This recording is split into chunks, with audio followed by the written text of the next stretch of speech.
यानंतर थेट जाऊया दीपक केसरकर बोलतात तिथे. आम्हाला उपस्थित राहणार आहेत आणि त्याच्याचबरोबर राज्यपाल महोदयांच्या अध्यक्षतेखाली हा कार्यक्रम संपन्न होणार आहे. आमचे जे वेगवेगळे नवीन उपक्रम आहेत शालेय शिक्षण विभागाचे यांचं सुद्धा लोकार्पण त्या दिवशी होणार आहे. आपण महाराष्ट्रातल्या मुलांना वाचनाची आवड लागावी म्हणून वाचन महोत्सव साजरा करतोय आणि वाचनाची चळवळ महाराष्ट्रामध्ये उभी करतोय. त्याचं लोकार्पण होईल. आपल्या ज्या ग्रामीण भागातल्या शाळा आहेत यांच्या इमारती दुरुस्त करणं, त्याचं इम्प्रूव्हमेंट करणं, याच्यासाठी असलेल्या योजनांचं लोकार्पण हे त्या ठिकाणी होईल. आणि त्याच्याचबरोबर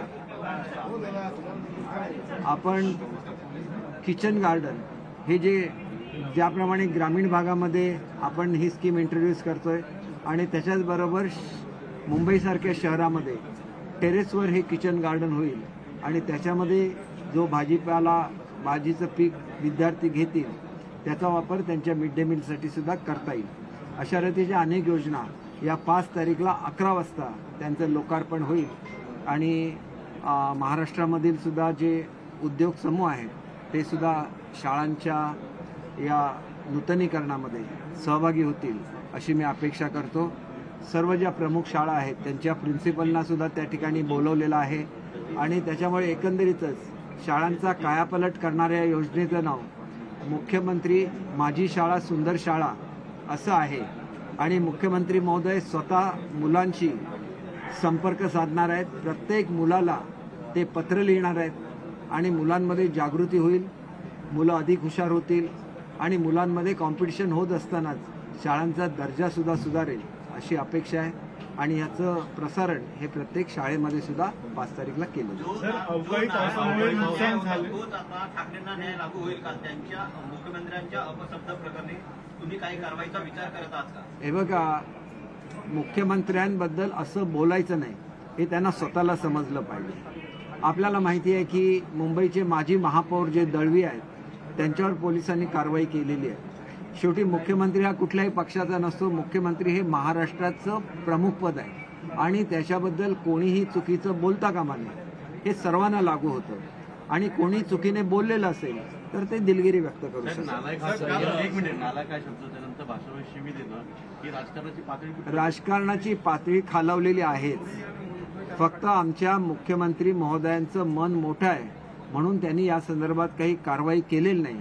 निदान बोलताना एवढं तरी भान राखा की आपण ज्यांच्याबद्दल एवढ्या खालच्या पातळीवर जाऊन बोलतो प्रसंगी तुमच्यावर कारवाईची शक्यता असताना सुद्धा बाळासाहेबांच्या बद्दल आणि तुमच्याबद्दल असलेल्या आदरापोटी त्यांनी तुम्हाला कशा रीतीची ट्रीटमेंट दिली हे सुद्धा लक्षात घ्यावं आणि निदान बोलण्याची भाषा तरी सुधारावी सर्वच लोकांनी त्या पक्षातल्या. एवढीच माझी अपेक्षा आहे त्यांच्या. काल विखे पाटील म्हणाले की छगन भुजबळ यांनी संयम बाळगला पाहिजे आणि जर बोलायचं असेल त्यांनी मंत्रिमंडळाचा राजीनामा दिला पाहिजे आणि बाहेर जाऊन बोललं पाहिजे. मला असं वाटतं की हा अंतर्गत प्रश्न आहे आणि त्याच्यामुळे मुख्यमंत्री उपमुख्यमंत्री महोदय आपापसात चर्चा करतील.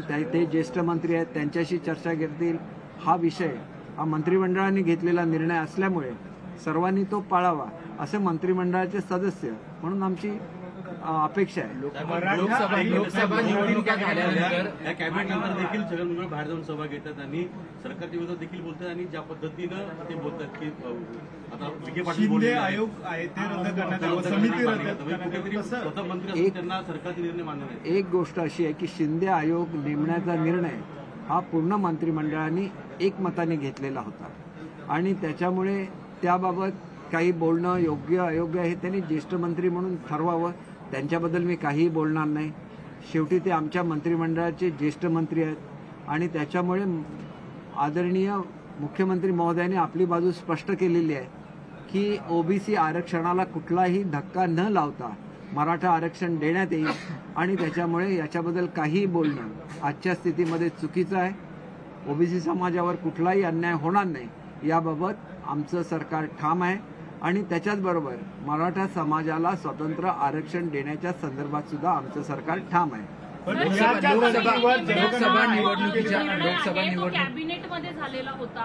तुम्ही सुद्धा एक कॅबिनेटचा भाग आहात. त्यावेळेला छगन भुजबळांनी या निर्णयाला विरोध केला होता का या समितीने महाराष्ट्रभर काम करण्याला? आणि जर त्यांनी विरोध केला नसेल तर मग ते बाहेर जाऊन काय बोलतात या संदर्भात? नाही, या संदर्भात आपण त्यांना विचारणं योग्य ठरेल.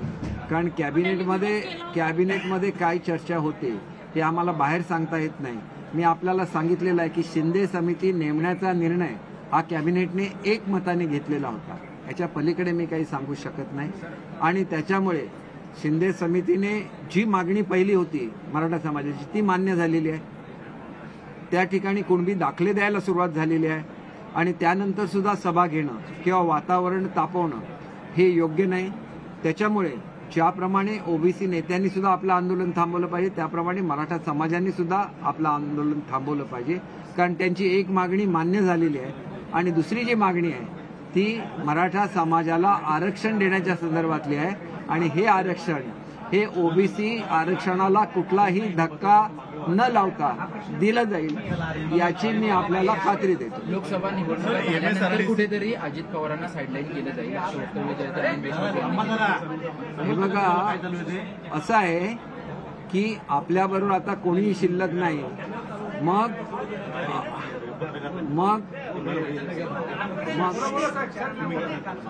हे बघा, शेवटी कोणी काय बोलावं याला मर्यादा असतात. परंतु जनता कोणाच्या बाजूने आहे हे ग्रामपंचायत निवडणुकीमध्ये सिद्ध झालेलं आहे. आणि राष्ट्रवादी परत बोलायचं झालं तर अजितदादांनी एकतर्फी विजय तिथं मिळवलेला आहे. आणि त्याच्यामुळे आता तो विजय मिळवल्यामुळे कदाचित त्यांच्या विरुद्ध बोललं जाईल. परंतु जनतेला जे पसंत आहे अगदी बारामती सकट तो कौल हा अजितदादांच्या बाजूने निर्विवादपणे मिळालेला आहे. आणि त्याच्यामुळे त्यांना बाजूला करण्याचा कुठलाही प्रश्न उद्भवत नाही. आणि आम्ही सर्वजण एकत्र काम करतो आणि आमच्यामध्ये एकजिन्सीपणा सुद्धा आहे. साहेब, एमएसआरडीसीचे एमडी राधेश्याम मोपलवार यांची नियुक्ती रद्द करून अनिलकुमार गायकवाड यांची नियुक्ती केलेली आहे. कसं बघताय? नाही, बघा, हा निर्णय हा शेवटी त्या त्या खात्याच्या मंत्र्यांनी घ्यायचा असतो. त्या खात्याचे मंत्री दादाजी भुसे आहेत. त्यांनी आपल्याला योग्य तो अधिकारी घेणे हा त्यांचा अधिकार आहे. आणि त्याच्यामुळे त्याच्याबद्दल काय बोलणं हे योग्य ठरणार नाही असं मला वाटतं.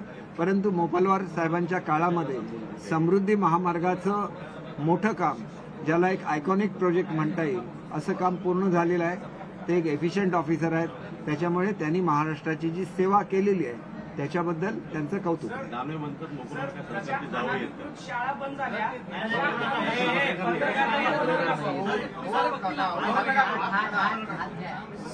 दानवे म्हणतात की मोपलवार काय सरकारची जावं येत का त्यांना सगळ्या महत्वाच्या दानवे म्हणतात मोपलवार काय सरकारची जावं येत.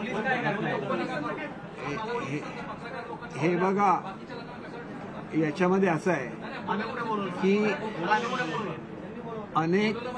अनेक अधिकाऱ्यांना रिटायरमेंट नंतर विविध जबाबदाऱ्या दिल्या जातात. आणि अशा असंख्य अधिकाऱ्यांना दिलेल्या आहेत. जवळजवळ प्रत्येक अधिकारी जो एफिशियंट आहे, म्हणजे खरं तर IAS कॅडरमध्ये खूप कमी अधिकारी असतात आणि आमच्याकडे असलेली पदं असतात वेगवेगळी. आणि त्या पदावर एकदा ते रिटायर झाले की त्यांना नेमणुका दिल्या जातात. आणि त्याच्यामुळे असे जे एफिशियंट ऑफिसर्स आहेत एकतर त्यांना वेगवेगळ्या पदांवर नेमणुका असतात किंवा आमच्या ज्या वेगवेगळ्या कमिट्या होतात त्याच्यामध्ये सुद्धा त्यांच्या ज्ञानाचा उपयोग केला जातो. केसरकर साहब, आज जो कैबिनेट में किसानों को 3 हेक्टेयर तक मदद करने का जो फैसला हुआ है, इसके बावजूद विपक्ष कह रहा है कि सरकार को फौरी तौर पर 25,000 की मदद देनी चाहिए थी. सरकार पंचनामा कर रही है, लेकिन अब सरकार का पंचनामा किसान ही करेंगे. मदद चाहिए थी लेकिन सरकार